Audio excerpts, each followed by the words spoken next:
이스라엘 백성들의 광야 40년 방랑 생활은 두 가지 의미를 가지고 있습니다.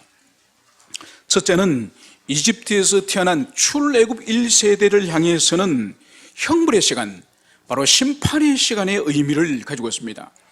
그들이 이집트를 탈출하여서 하나님께서 자유와 해방을 주셨지만은 그들은 하나님의 이 구원, 이 하나님의 은혜를 부정하고 다시 이집트로 돌아가자, 광야에서 이렇게 생고생을 하는 것보다 다시 노예의 삶이 더 낫다, 그러면서 하나님의 그 구원의 은총을 거부하고 하나님이 그 땅을 취하여서 하나님의 뜻을 이루는 그 왕국을 만들기를 원하시는 사명을 포기하고, 그래서 다시 노예가 되고자 하는 자들에게는 바로 그 땅으로 들어갈 수가 없는 것이죠. 그래서 40년은 1세대들에게는 모두 광야에서 죽어서 그 광야에서 다 쓰러지는 그 형벌의 시간인 것을 볼 수 있습니다. 그러나 둘째로 출애굽 2세대에게 이 40년의 시간은 바로 하나님의 사람으로, 하나님의 백성으로서 훈련하시고 연단하시고 준비하는 그 시간인 것을 볼 수 있습니다. 그래서 하나님께서는 만나로서 먹이시는 하나님이시고 반석의 물로서 공급하시는 하나님이시고, 그리고 밤낮으로 불기둥과 구름기둥으로서 이스라엘 백성들을 보호하시는 하나님이시고, 그리고 원수들로부터 주님이 지키시는 그런 하나님이시고, 그러나 우상을 숭배해서 금송아지를 만들었을 때는 준엄하게 심판하신 하나님이고, 그리고 그들이 다시 이집트로 돌아가자고 그렇게 망발을 할 때는 아무도 다시 가나안 땅으로 들어가지 못한다고 하는 하나님이 심판하시는 공의로우신 하나님이라는 것을 이 2세대들은 자기 아버지 어머니가 이 광야에서 쓰러져 죽어가는 것을 보면서, 하나님의 징계를 보면서 하나님이 얼마나 자비로우신 분일 뿐만 아니라 얼마나 의미로우신 공의로우신 하나님이신지, 이것을 2세대들은 생생하게 훈련을 받고 교육하는 그런 시간이 있다는 것을, 그것을 알 수 있습니다. 여러분, 그래서 드디어 이 38년, 이 40년의 이 방랑의 시간이 드디어 완성이 됩니다. 드디어 완성이 돼서 이 사람들이 그 형벌을 받았던 땅이 가데스 바네아 땅이지 않습니까? 정탐꾼을 보내었던 그 땅, 38년을 광야를 돌아가지고 돌아왔던 그 땅이 어딘가요? 원래 가데스 바네아의 원위치하였음을 우리 성경을 통해서 이미 살펴봤습니다. 그래서 불순종하고 믿음이 없는 사람은 계속적으로 원위치하는 삶을 사는 거예요. 전진하지를 못하는 거예요. 더 높은 단계로 올라가지를 못하는 거예요. 돌아서 수십 년을 돌아서 결국은 제자리로 돌아오는 것을 볼 수 있습니다. 그래서 이제는 또 다른 도전의 시간이 되지 않겠습니까? 첫 세대가 올라가서 그 땅을 취하라 했을 때 그 말씀에 불순종하여서 그들이 뺑뺑이를 돌았던 것처럼 이제 또다시 이스라엘 백성들이 이제 도전의 시간에 직면했음을 볼 수 있습니다. 그래서 제일 먼저 그들이 가나안 땅으로 들어가기 위해서는 에돔을 통과해야 되는데, 에돔의 왕이 이 가나안 땅으로 올라가는 것을 허락하지 않습니다. 그래서 그들이 다시 길을 우회해서 돌아가지 않습니까? 그러면서 그들이 맞이하는 것이 바로 아모리 족속을 그들이 맞이합니다. 그래서 아모리 족속의 왕 시온과 또 다른 아모리 족속인 바산의 옥이라고 하는 이 두 왕국을 맞이하여서 이제 하나님의 도우심으로 이 두 왕국을 격파하는 거죠. 그래서 이 왕국을 이겼다고 하는 소식이 그 주변 나라에, 주변에 쫙 퍼지게 된 것입니다. 여러분, 참으로 놀랍지 않습니까? 40년 동안 오합지졸 같은 그들의 힘으로 어떻게 이길 수 있겠습니까? 주님이 도우시고 주님이 함께 하시고 싸움마다 주님이 먼저 앞장서셔서 그러셨기 때문에 이들이 이길 수 있지 않았습니까? 여러분, 그러면서 오늘 22장은 새로운 국민이 시작되는 것을 볼 수 있습니다. 바로 아모리 왕국들을 다 격파하였다는 이 소식을 그 옆에 있는 이 모압에서 듣게 된 거예요. 그래서 오늘 22장부터 23장, 24장 무려 이 세 장에 걸쳐서 방대한 양을 오늘 이 모압의 왕, 이 모압과의 이 전쟁, 이 문제를 이제 어떻게 하나님이 풀어가시고 이것을 통해서 주님이 주시는 영적인 교훈, 원리가 무엇인지 많은 양을 통해서 오늘 우리에게 말씀하시는 것을 볼 수 있습니다. 여러분, 우리가 읽지 않았습니다만 앞부분을 잠시 요약해서 말씀을 드리면은, 이제 아모리 왕국이 다 격파되었고 승리하였다는 이 소식을 모압의 왕 발락이 들었습니다. 그래서 이 발락은 마음에 큰 두려움이 일어난 거죠. 왜냐하면은 이 발락이 이 모압이 과거에 아모리와 전쟁을 해서 아모리에게 졌습니다. 패배를 했습니다. 과거에 자신들이 짓밟혔던 패배를 했던 이 아모리 왕국의 이 이스라엘 백성들이 승리를 했으니 군사적으로는 이거는 싸워서 이길 성산이 없다고 이 발락이 판단한 거죠. 그래서 이 발락이 판단한 것이 이제 뭔가요? 다른 방식으로 이스라엘과 싸워야 되겠다, 이것을 생각했으니 그것이 바로 뭐죠? 바로 이 모압 왕 발락이 사신을 저 먼 곳 600km 이상 떨어져 있는 메소포타미아 그 유브라데스 강 부근에 있는 발람이라고 하는 이 술사, 발람이라고 하는 이 영매에게 이제 사신을 보냅니다. 그래서 많은 사신을 보내고 또 손에 많은 복채를, 뇌물을 가지고 이제 이 발람에게 보내는 거죠. 그래서 발람에게 보내서 발람에게 어떤 메시지를 줍니까? 바로 이 발람에게 와서 나를 위하여 이 백성을 저주하라, 이스라엘 백성들을 저주해달라. 왜냐하면 너는 복을 비는 자는 복을 받고 내가 저주하는 자는 저주를 받는다고 우리에게 알려져 있다. 여러분, 요즘도 600km면 저기 부산에서 저기 평양 위에까지 그 정도 먼 거리에 어떤 술사가 있다는 것을 오늘날도 그 먼 거리에 있으면 잘 모릅니다. 그런데 이때는 언젠가 하니까 지금부터 3,500년 전이지 않습니까? 3,500년 전에 이 모압에서 저 북쪽 메소포타미아 유명한 이 술사가 있다는 것을 알 정도니까 이 발람이라는 사람이 얼마나 그 시대에 유명한, 그래서 이 발람이 누구에게 저주를 하면은 그 사람이 죽거나 그 공동체가 망하거나 또 발람이 축복하면은 또 잘 되거나, 이런 것이 이미 그 시대에 팽배하게 알려졌다는 것을 볼 수 있습니다. 그래서 이 발락이 많은 황금을 보내서 이 발람을 청빙하여서 이제 이스라엘 백성들을 정면으로 군사적으로 충돌하기보다는, 전쟁을 하기보다는 바로 저주를 먼저 걸어서, 이스라엘 백성들이 약해지면은 그때 이 발락이 이스라엘 백성을 치고자 하는 이 계략을 가지고 있는 것을 여기서 볼 수 있습니다. 그래서 이 사신들이 발람을 찾아갔습니다. 먼 거리로 찾아가서 이제 자신의 왕의 그 메시지를 전했겠죠.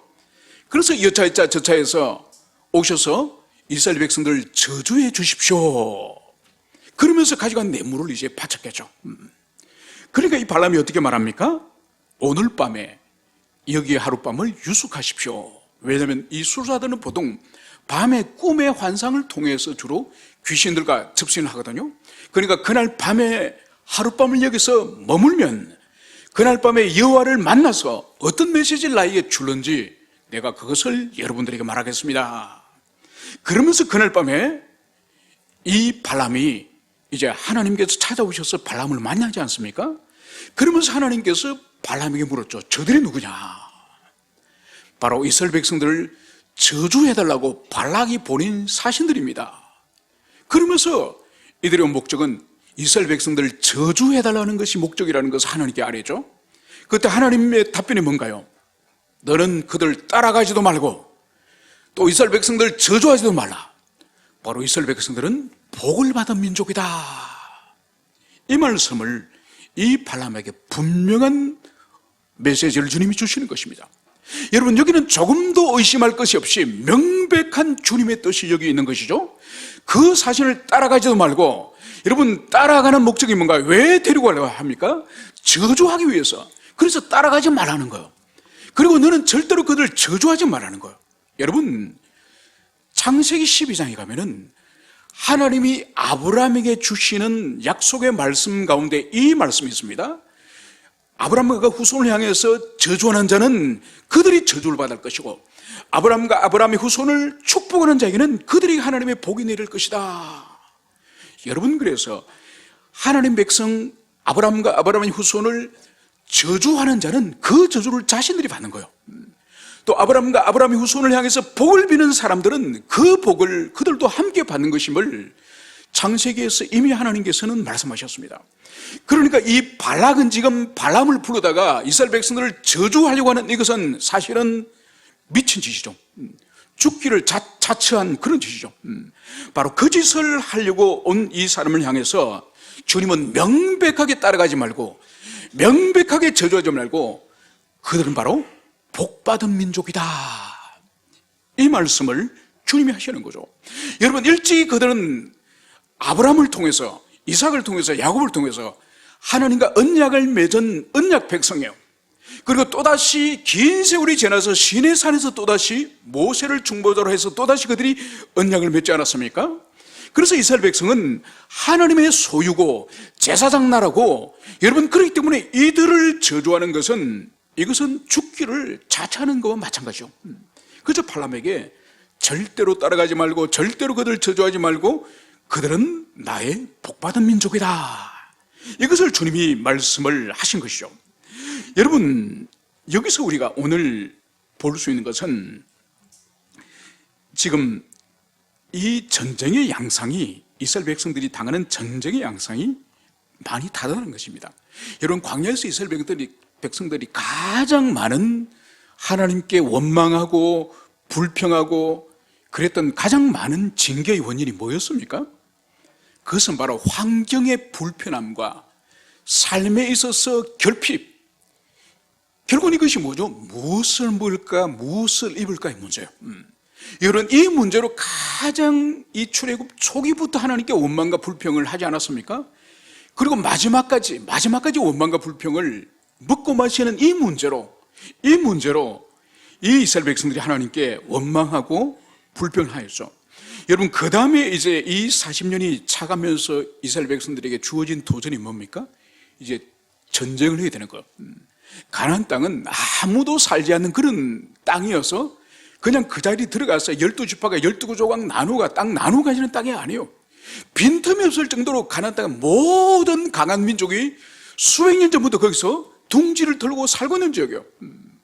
그래서 그 땅에 올라가서 피를 흘리면서 싸울 때, 믿음으로 싸울 때 주님이 도우셔서 그 땅을 차지하는 거예요.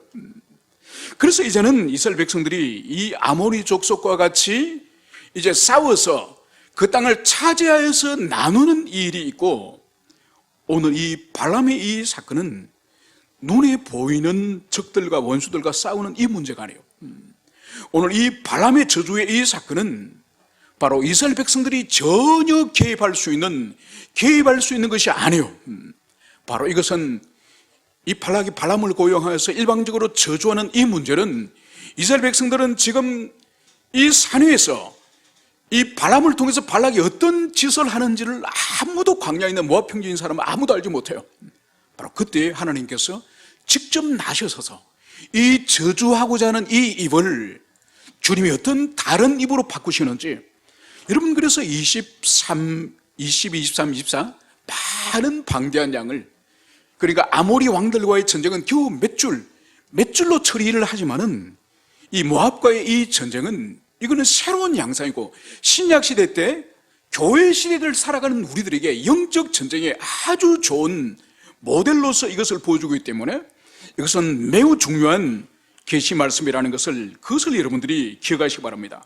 그래서 이 발람을 통한 이 저주 사건은, 이거는 언약의 백성 자기 밖에서 자신들이 인식하지 못하는 가운데서 악인들에 의해서 저주를 퍼부으려고 하는 이 원수들의 이 괴계를 하나님이 어떻게 막으시고 그 악을 오히려 어떻게 선으로 바꾸시는지, 그것을 여기서 볼 수 있습니다.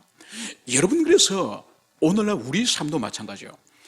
우리가 우리 눈에 보이는 어떤 시험이 다가오고, 우리가 어떤 환난이 다가오고, 그러면 우리가 믿음으로 그것을 반응해서 영적으로 싸워서 이기지 않습니까? 그런데 우리가 전혀 파악하지 못하는, 우리가 감지하지 못하는 그런 시험과 그런 악한 도전들과 그런 위험들이 얼마나 많은지 모릅니다. 얼마나 많은지. 여러분, 요즘은 우리나라에서 간첩을 잡았다고 하는 그런 뉴스를 여러분 들어본 적 있습니까? 최근에 있긴 하죠. 창원 간첩단, 제주도 간첩단, 여러 해 전에 그 간첩단이 적발됐지 않습니까? 적발됐는데 그것을 수사하려고 하니까 위에서 수사하지 마라 덮어버렸죠, 그죠? 덮은 사건이 이제 다시 그걸 수사를 지금 하고 있죠. 여러분, 휴전선을 지키기도 하지만, 군인들이 휴전선을 지키기도 하지만, 우리 내부에 있는 우리 국민이 전혀 모르는 이 간첩들이 얼마나 많은지 몰라요. 여러분, 20년 전에 황장엽이라고 하는 북한의 그 높은 이 고위직에 있던 그 사람이 와서 그 당시에 5만 명이 남한에 그 당시에 5만 명의 간첩이 우리 사회에 있다고 그렇게 말했습니다. 그런데 지금은 얼마나 더 많은지 모르고 또 북한에서 보낸 사람이 5만 명이 돼 보내지 않고 자발적으로 스스로 자원하여서 간첩질을 하는 사람이 또 얼마나 많은지 몰라요.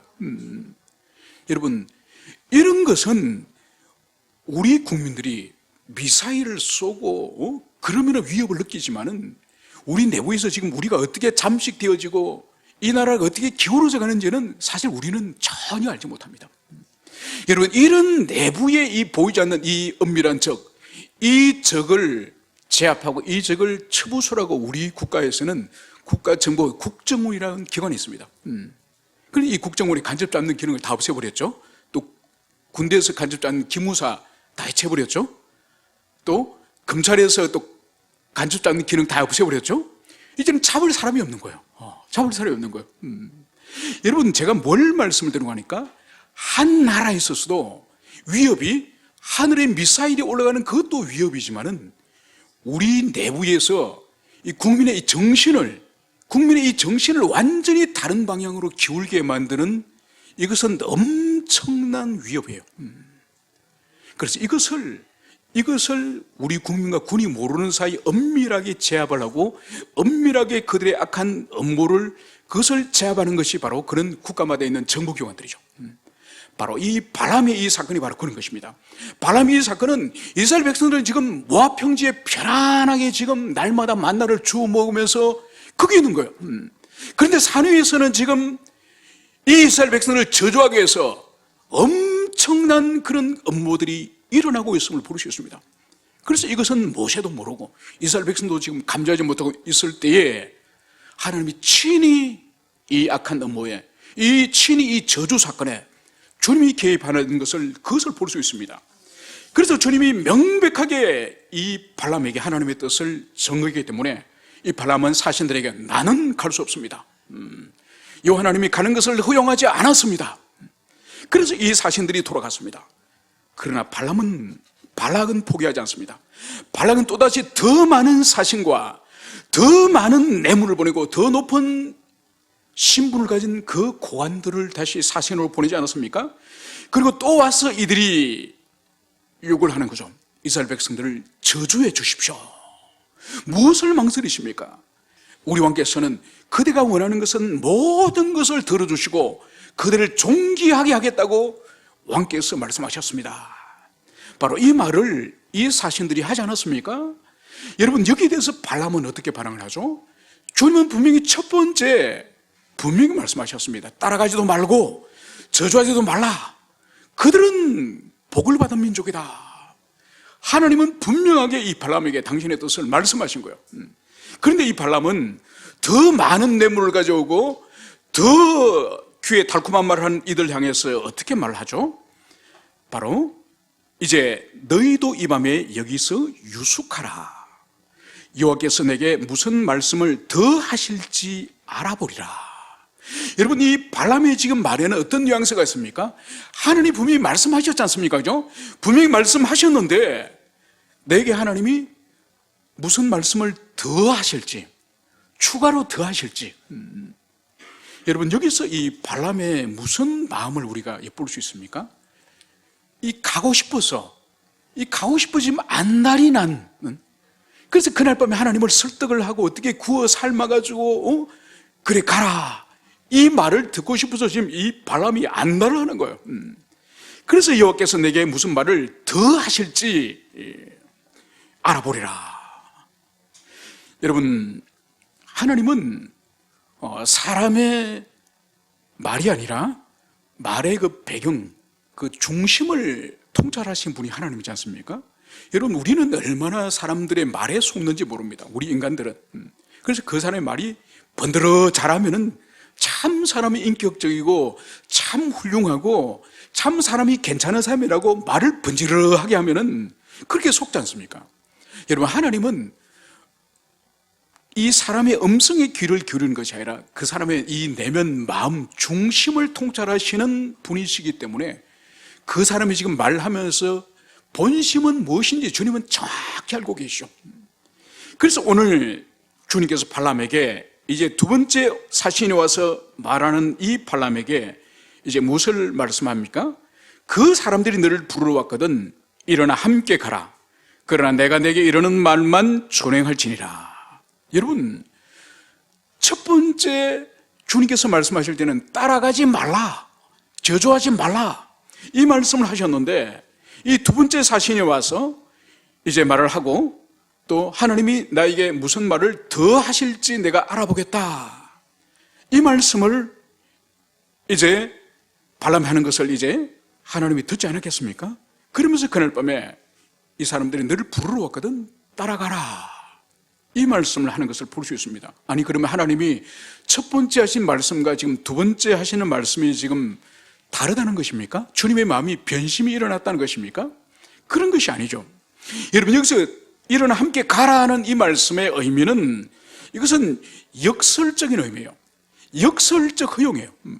그래, 하나님께서 발람의 중심을 볼 때에 이 가고자 하는 마음이 계속 내려놓지를 못하는 거예요.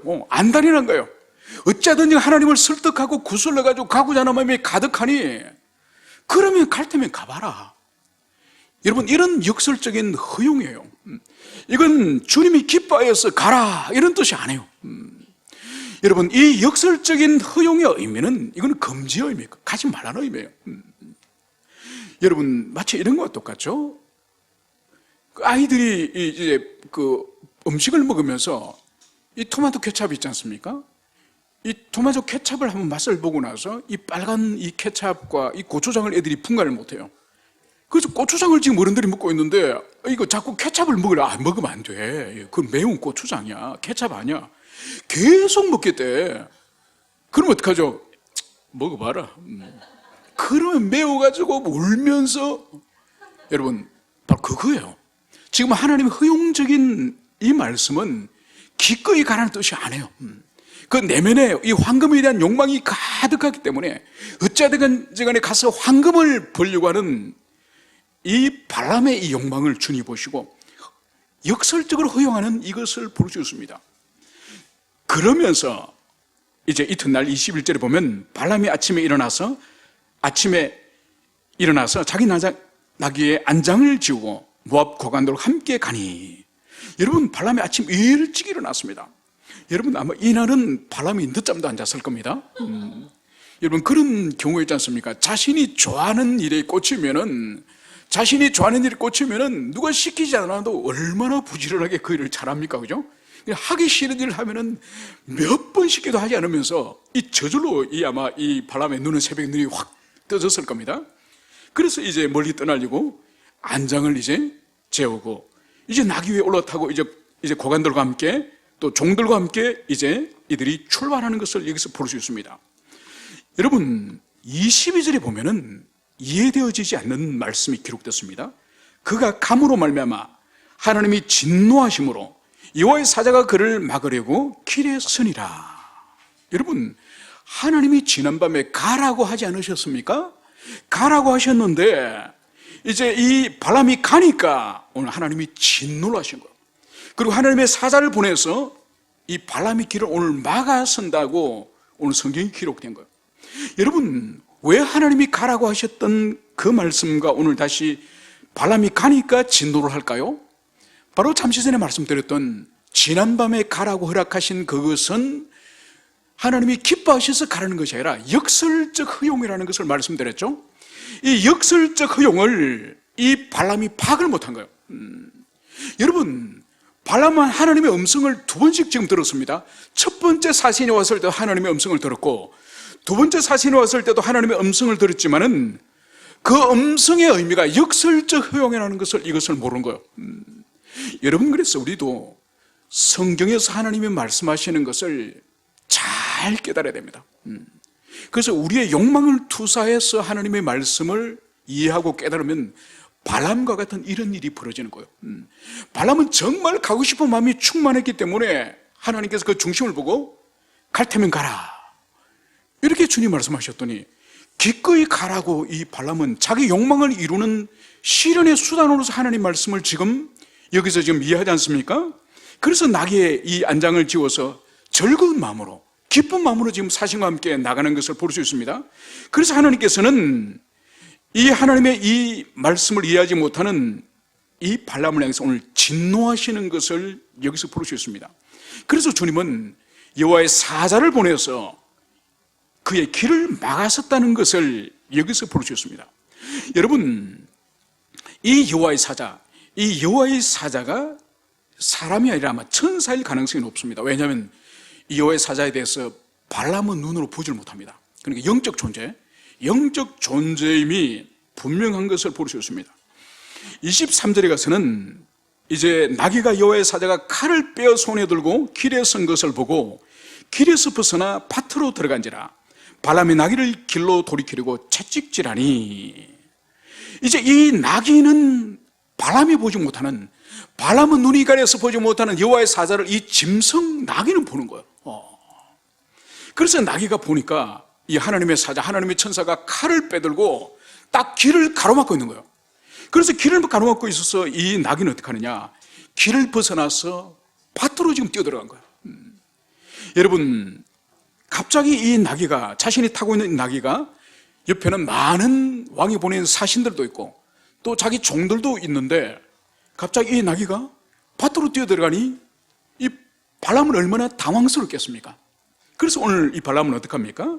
바로 채찍질을 하면서 이 나귀가 다시 돌이키도록 하기 위해서 채찍질을 하였음을 여기서 볼 수 있습니다.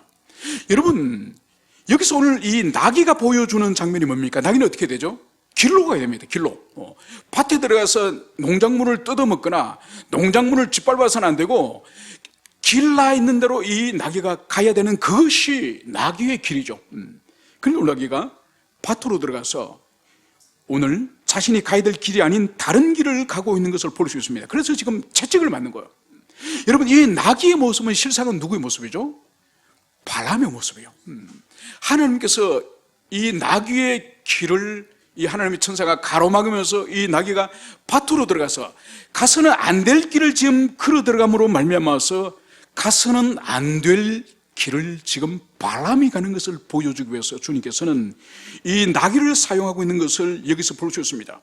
두 번째로 오늘 24절에서는 여호와의 사자는 포도원 사이 좁은 길에 섰고 좌우에는 담이더라. 나귀가 여호와의 사자를 보고 몸을 담에 대고 발람의 발을 그 담에 짓누르매 발람이 다시 채찍질하니, 이제 하나님의 사자가 길 양쪽에 포도밭이 있는데, 그리고 이 포도밭 사이를 이 담장 울타리가 치고 있습니다. 바로 그 울타리 사이, 이 담 사이에 여호와의 사자가 또 칼을 들고 서 있는 거예요. 그러니까 이 나귀가 가려고 하니까 이 하나님의 천사가 칼을 들고 서 있으니까 한쪽 길에 이제 몰려서 이 담벼락을 이제 몸을 비비면서 이제 지나가는 거예요. 그때에 이 나귀 등을 타고 있던, 두 발을 내리고 있던 이 발람의 발이, 이제 이 나귀가 이제 몸을 담에 밀착하니 어떻게 되겠습니까? 오늘 성경은 이 발람의 발이 짓누린지라. 여러분, 이 나귀가 힘이 얼마나 셉니까? 그 힘센 힘으로 이제 담벼락에 이제 이 발람의 발을 꽉 누르면서 가면은 발람이 아마 소리쳤을 겁니다. 아프다고. 그러면 또다시 막 채찍질을 합니다. 두 번째 채찍을 맞았습니다. 여러분, 이제 세 번째, 여호와의 사자가 더 나가서 좌우로 피할 데 없는 좁은 곳에 선지라. 이제는 더 이상 피할 데가 없는, 완전히 이 궁지 같은, 이 막다른 골목 같은 여기에 이제 여호와의 사자가 딱 막아선 거예요. 그래서 오늘 나귀는 어떻게 행동을 하죠? 27절, 여호와의 사자를 보고 발람 밑에 엎드리니 발람이 놓여 자기 지팡이로 나귀를 때리거늘. 여러분, 이제 나귀는 이제 밭으로 피할 수도 없고 이제 좁은 담벼락으로도 피할 수도 없고 이제는 완전한 막다른 길목 같은 그런 곳에 이제 이 나귀가 섰고 그 앞에 이제 하나님의 사자가 이제 버티고 있는 거예요. 그래서 오늘 나귀는 이 여호와의 사자를 보고 더 이상 나갈 수 없어서 이 발람 앞에 무릎을 꿇고 엎드려버린 것을 여기서 볼 수 있습니다. 여러분, 많은 발락이 보낸 사자들이 함께 동행하고 자기 또 집에 있는 종들을 데리고 가는데 이 나귀가 좀 희한한 짓을 하는 거예요. 가다가 무릎을 꿇어버리는 거예요. 그러니까 지금까지 채찍으로 때리던 이 발람이 드디어 무엇을 때려줘? 자기 지팡이로 이제 이 나귀를 때린 거예요. 여러분, 여기서 보여주는 것이 바로 뭔가 하니까 이 발람이 자신의 지금 불순종과 이 죄를 깨닫지 못하고 계속적으로 그 일을 가죠. 그러니까 천사가 막아서고 또 담벼락이 막아서고 마지막에는 더 이상 피할 수 없는 완전한 궁지 속에 이제 이 발람이 갇힌 것을 여기서 볼 수 있습니다. 바로 이것이 뭔가 하니까 주님이 기뻐하지 않는 삶을 계속적으로 악한 의지를 가지고 살 때에 마지막에는 완전히 사면초과 같은 궁지로 주님이 우리를 몰아넣으시는 것을 볼 수 있습니다. 여러분, 여기에 대해서 오늘 발람이 겨우 한다는 짓은 자기 지팡이로 나귀를 폭행을 가는 이 모습을 여기서 볼 수가 있습니다. 바로 이때 하나님께서 무슨 일을 행하시냐? 28절, 여호와께서 나귀의 입을 여시니 발람에게 이르되 내가 당신에게 무엇을 하였기에 나를 이같이 3번을 때리느냐? 여러분, 오늘 하나님이 나귀의 입을 열어서 사람의 입처럼, 사람의 말처럼 말을 할 수 있도록 이 발람의 나귀의 입에 말을 할 수 있는 능력을 주셨음을 오늘 볼 수 있습니다. 그래서 이 나귀가 내가 당신에게 무엇을 잘못했기에 나를 이같이 3번씩 때립니까? 이 나귀가 말을 하는 것을 볼 수 있습니다. 여러분 집에 말하는 애완동물 있습니까? 말하는 애완동물 있습니까? 없죠, 그죠?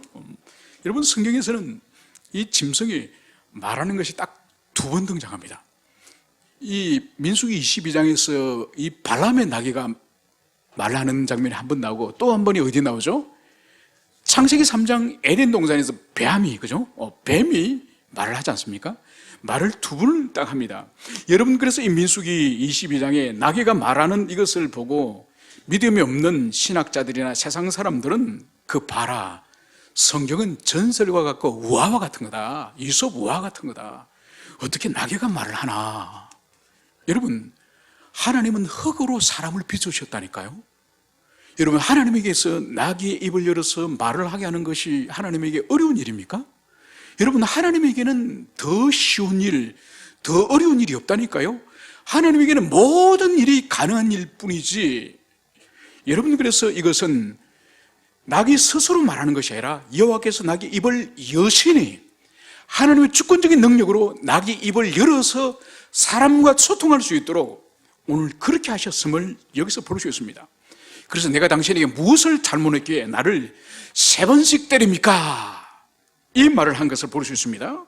여러분, 여기에 대해서 오늘 발람은 전혀 놀라지 않습니다. 정말 놀랍죠, 그죠? 이 나귀의 이 질문에 대해서 오늘 29절 발람은 놀라지 않고 바로 답변합니다. 발람이 나귀에게 말하되 네가 나를 거역하기 때문이니 내 손에 칼이 있었다면 곧 너를 죽였으리라. 여러분, 이 발람이 얼마나 지금, 그죠? 이른 아침부터 일어나서 이 나귀의 안장을 지어서 빨리 가서 돈을 벌어야 되는데 이 중간에 길을 가로막았으니 얼마나 이 나귀가 믿겠습니까, 그죠? 그래서 지금 내 손에 겨우 지팡이 있으니까 지팡이에 내가 맞았지 칼이 있었으면 바로 찔렀을 거야. 여러분, 지금 이 발람이 얼마나 분노한지 모릅니다.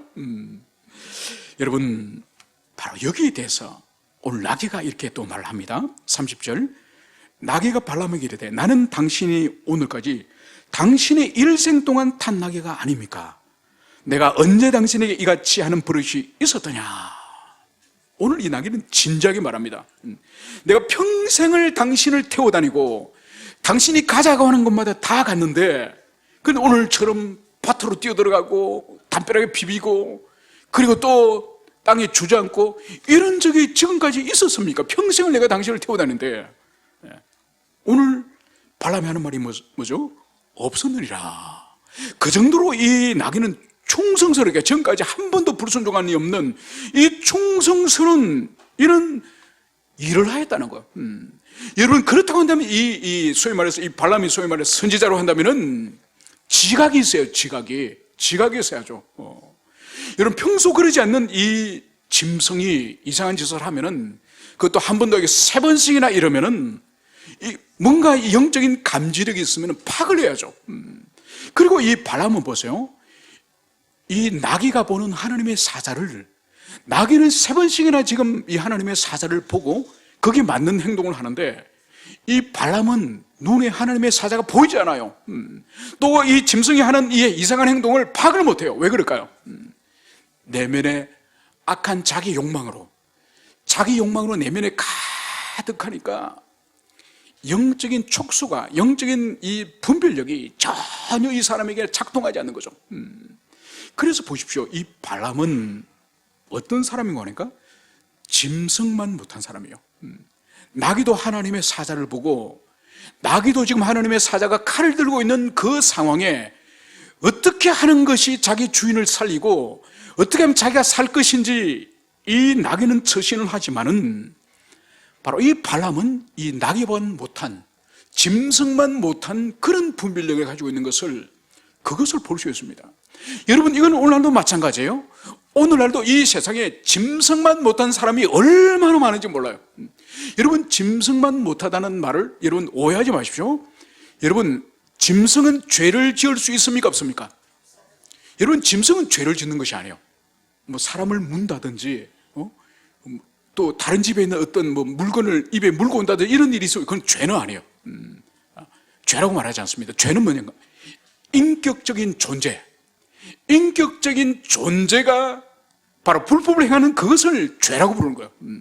그래서 죄는 사람이 짓고 천사가 짓는 거예요. 여러분, 그래서 이 발람에게 있어서는 지금 선지자라고 소위 말하지만은 영적인 분별력은 이 나귀보다 못한 이런 상태에 있는 것을 볼 수 있습니다. 여러분, 그래서 우리가 복음을 전하는 것은 다른 뜻이 아니에요. 여러분, 사람은 하나님을 모르고 그리스도 예수를 모르고 주님의 뜻대로 살지 않으면 무엇을 따라 삽니까? 자기 욕망을 따라 사는 거예요. 여러분, 짐승도 욕망을 따라 삽니다. 여러분, 사람은 하나님 형상을 가졌기 때문에 존귀한 존재로 주님이 지으시기 때문에 욕망을 넘어서서 우리 사람을 지으신 하나님의 그 존귀한 뜻을 따라 살도록 하는 것이 우리 인간의 본분인데, 그 뜻을 따라 살지 않는 인생을 불쌍히 여기고 바로 그리스도 예수를 증거하고 복음을 증거함으로 말미암아서 사람의 참된 길을 깨닫고 사람의 참된 사명을 따라 살도록 하기 위해서 복음을 전하는 거예요. 그래서 복음을 전가하는 본질은 사람이 사람답게, 인간이 인간답게 살도록 하기 위해서 복음을 전하는 것임을, 그것을 여러분들이 가슴에 새기시기를 축원합니다. 이제 하나님의 사자는, 이제 여호와께서 드디어 발람의 눈을 밝히는 것을 볼 수 있습니다. 눈을 떠서 보니 바로 여호와의 사자가 손에 칼을 들고 길에 선 것을 이제 발람이 보고 머리를 숙이고 이제 엎드립니다. 그제서야 하나님이 이 발람의 눈을 밝히시니 바로 자기 앞에 지금 무슨 일이 일어나고 있었는지를 이제 이 발람은 파악을 하게 된 것입니다. 이제 여호와의 사자가 이제 이렇게 발람에게 말합니다. 너는 어찌하여 내 나귀를 이같이 3번 때렸느냐? 보라, 내 앞에서 내 길이 사악함으로 내가 너를 막으려고 나왔더니. 여러분, 오늘 발람을 향해서 왜 너의 짐승을 3번씩 때렸느냐? 바로 너가 가는 이 길이 사악함으로 내가 그 길을 막으려고 나왔다. 오늘 여호와의 사자는 이것을 말씀하고 있습니다. 그래서 이 발람이 지금 걸어가는 이 길, 나귀 안장을 이제 앉아서 이제 발락을 향해서 가는 이 길이 오늘 하나님 보시기에는 사악한 길이라는 거예요. 그래서 그 길은 자기 욕망, 황금의 욕망을 성취하기 위해서 이스라엘 백성들을 지금 저주하러 지금 가는 길이기 때문에 오늘 하나님 보시기에는 그 길이 사악해서 이 하나님의 천사가 오늘 길을 막으려고 나왔다. 이 말씀을 오늘 하나님의 천사가 말을 하는 것이죠. 그때 이제 나귀가 나를 보고 이같이 3번 돌이켜 내 앞에서 피하였느니라. 여러분, 오늘 하나님의 천사가 너가 나를 보고 피했어야 되는데 너가 눈이 어두우니 나귀가 나를 보고 3번씩이나 피하였다. 그래서 나귀가 만일 돌이켜 나를 피하지 아니하였다면 내가 벌써 너를 죽이고 나귀를 살렸으리라. 오늘 하나님의 천사는 분명한 뜻을 말씀하고 있습니다. 오늘 이 나귀 주인 이 발람은 이 나귀가 자신이 주인인데 주인의 말을 듣지 않는다고 계속적으로 매를 들었지 않습니까? 자신의 뜻을 따르지 않는다고 매를 들었지만은 오늘 하나님의 천사는, 하나님의 사자는 나귀가 주인의 말을 듣지 않고 피하는 그 행동이 무슨 의미라고요? 바로 주인을 살리기 위해서, 하나님의 사자를 보고 주인을 살리기 위해서 칼을 든 여호와의 사자를 피하기 위해서 오늘 그렇게 하였음을, 오늘 하나님의 사자는 그것을 말씀을 하고 있습니다. 그래서 만약 나귀가 오늘 나를 피하지 않았다고 한다면 벌써 나는 너를 죽이고 나귀는 살려두었을 것이다, 이 말씀을 여기서 하는 거죠. 여러분, 그래서 오늘 이 발람이 죽지 않고 살아난 언니는 누군가요? 나귀죠. 나귀죠. 여러분, 나귀는 주인을 살리고, 여러분, 주인의 뜻을 거스른 듯 하지만은 그것이 주인을 살리는 길을 이 나귀는 선택하지 않았습니까? 그래서 이 나귀의 이 행동을 통해서, 발람의 행동을, 발람의 불순종을 그대로 오늘 주님께서 오늘 폭로하는 것을 여기서 볼 수 있습니다. 그러면서 이제 이 발람이 이제 하나님의 사자에게 오늘 34절에 이렇게 말합니다. 내가 범죄하였나이다. 당신이 나를 막으려고 길에 서신 줄을 내가 알지 못하나이다. 당신이 이를 기뻐하지 아니하시면 나는 돌아가겠나이다. 여러분, 이 34절을 들으면은, 이 한 절만 들으면은 이 발람이 어떻게 한 것 같습니까? 회개한 것 같습니까? 자신이 잘못된 길을 이제 자신이 깨닫고 이제 다시는 그 악한 길을 걸어가지 않겠다고 지금 결단하는 것 같습니까? 그래서 이 참회가 진정성이 있는 것 같습니까? 여러분, 진정성이 있는지는 두고 봐야 됩니다. 왜냐하면 지금 이 죽을 수도 있는 이 하나님의 사자, 칼든 하나님의 사자 앞에서는 무슨 말을 못 하겠습니까? 그래서 이것은 위험을 피하기 위한 임기응변적인 그런 참회일 수가 있습니다. 우리가 한번 찾아볼까요? 자, 우리 이 발람의 사건, 이 사건이 끝나고 새로운 사건이 시작되어지는 25장을 우리 찾아봅시다. 자, 우리 25장 1, 2, 3, 4, 5절 우리 5절까지를 우리 한 목소리로 25장 5절까지를 읽겠습니다. 시작. 이스라엘이 시딤에 물러있더니 그 백성이 모압여자들과 언맹하기 시작하니라. 그 여자들이 자기들에게 제사할 때에 이스라엘 백성을 청하며 백성이 먹고 그들의 신들에게 절하므로 이스라엘이 바알보르에게 가담한지라. 여호와께서 이스라엘에게 진노하시니라. 여호와께서 모세에게 이르시되 백성의 수령들을 잡아 태양을 향하여 여호와 앞에 목매더라. 그리하면 여호와의 진노가 이스라엘에게서 떠나리라. 모세가 이스라엘 재판관들에게 이르되 너희는 각각 바알보르에게 가담한 사람들을 죽이라 하니라. 아멘. 여러분, 이 발람의 사건이 바로 끝나고 나서 무슨 일이 바로 시작되는 거니까, 이 모압 여자들이 이 지금 발락의 이 백성이지 않습니까? 이 백성 가운데 모압의 여자들이 이제 이스라엘 백성들을 유혹하는 거예요. 유혹해가지고 그들이 우상 숭배하는데 이 이스라엘 남자들을 참여시킵니다. 참전시키고 그것이 끝나고 나서 이 간음을, 언맹을 이것을 하는 거예요. 이것을 하나님 보시고 진노를 하시는 겁니다. 바로 이것은 뭔가 40년 전에 시내산에서 우상 숭배했던 그 사건이 똑같이 지금 40년 후에 또 이런 일이 일어난 거예요. 그래서 하나님께서 여기에 참여한 모든 사람을 죽이도록 합니다. 여러분, 이때 죽은 사람이 시내산에서 황금송아지를 숭배하고 죽임을 당한 사람이 3,000명이에요. 그런데 40년 후에 이 시점에서 바알을 숭배하고 간음한 이 사람들이 몇 명이 죽느냐? 24,000명 중 8배가 많이 죽습니다. 8배를. 그러니까 이들이 얼마나 큰 죄를 40년 후에도 또 이런 죄를 지었음을 하나님이 얼마나 진노하셨는지 그걸 볼 수 있죠. 그리고 도대체 이 일이 왜 일어났냐? 우리 31장을 가봅시다. 민수기 31장.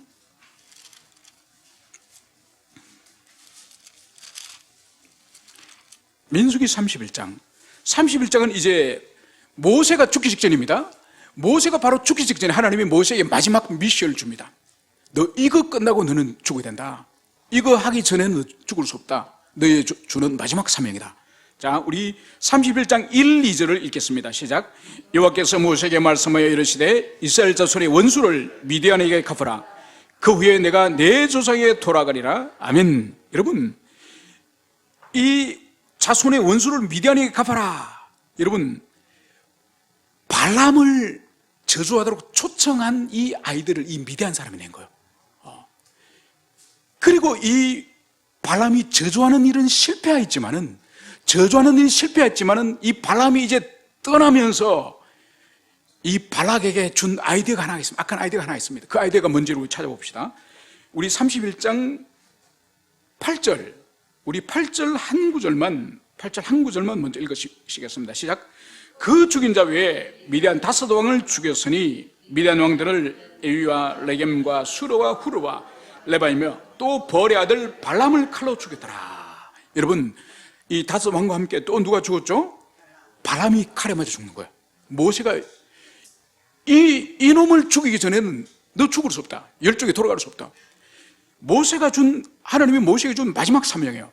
자, 구체적으로 이 발람이 무슨 죄를 저질렀는지 16절, 17절, 우리 16절, 17절 두 구절만 우리 읽도록 하겠습니다. 16절 시작. 보라, 이들이 발람의 꾀를 따라 이스라엘 자손을 벌 사건에서 여호와 앞에 범죄하게 하여 여호와의 회중 가운데서 연병이 일어나게 하느니라. 그러므로 아이들 중에 남자는 다 죽이고 남자와 동침하여 사내를 아는 여자도 다 죽이고. 여러분 보십시오. 이 바알보르의 사건의 아이들을 제공한 사람이 누구라고요? 발람이에요. 발람. 그래서 모세가 이 발람을 죽이기까지는 죽을 수 없는 거예요. 하나님이 주신 마지막 사명이 바로 이 발람을 죽이고 열조에 돌아간다. 이 말씀을, 이 민수기에서 말씀을 하고 있는 것입니다. 여러분, 그래서 오늘 이 마지막 35절에서는 하나님의 사자는 이제 발람에게 이렇게 말합니다. 그 사람들과 함께 가라. 내가 내게 있는 말만 말할지니라. 발람이 발락의 고관들과 함께 가니라. 여러분, 하나님은 이렇게 경고를 하시고 이제 이 발람을 이제 올려보냅니다. 발람의 마음에 아직도 악한 욕망이, 악한 탐욕의 마음이 있는 것을 주님은 다 아세요. 다 아시면서 이제 그들과 가라. 이것을 통해서 볼 수 있는 것이 바로 뭔가, 하나님은 악인을 사용하시는 분이요. 당신의 뜻을 이루시기 위해서 악인마저도 사용하시는 분이 하나님이신 것을 볼 수 있습니다. 그래서 이제 이 발람이 올라가서 하나님 백성을 향해서 4번에 걸쳐서 저주하기를 이 발락이 요청을 하지만은 발락이 보는 앞에서 4번을 축복을 합니다. 그 악한 욕망을 가지고 있는 이 발람의 이 더러운 입에서 오히려 하나님이 놀라운 계시의 말씀을 증거하는 것을 볼 수 있습니다. 그래서 하나님께서는 선인만 사용하는 것이 아니라 당신의 거룩한 일을 위해서, 당신의 위대한 사역을 위해서 악인의 더러운 입마저도 사용하시는 분이심을 알 수 있고, 두 번째로는 하나님의 은총, 하나님의 보호하심은 이스라엘 백성들이 자신들의 위험에 노출되어 있는, 자신이 어떤 궁지에 있는, 어떤 상태에 있는지 알지 못한 상태에서도 주님이 그들을 보호하시고 그들을 도우시고 이스라엘 백성들이 인식하지 못하는 가운데서도 축복하시는 하나님이신 것을, 그것을 알 수 있습니다. 마지막 세 번째로는 이것은 오늘날 우리에게도 마찬가지예요. 우리 인생에서 어떤 위험을 우리가 감지하지 못하고 우리가 편히 밤에 잠을 자고 있을 때 아무런 의식이 없는 그 순간에도 위험과 위협으로부터, 악한 영의 역사로부터 우리를 지키시고 보호하시는 주님의 그 손길이 오늘도 계속되고 있다는 것을, 그것을 우리가 인식하며 하나님께 항상 감사하며 하나님께 영광 돌리는 우리 모두가 되기를 소원합니다. 함께 우리 기도하시겠습니다.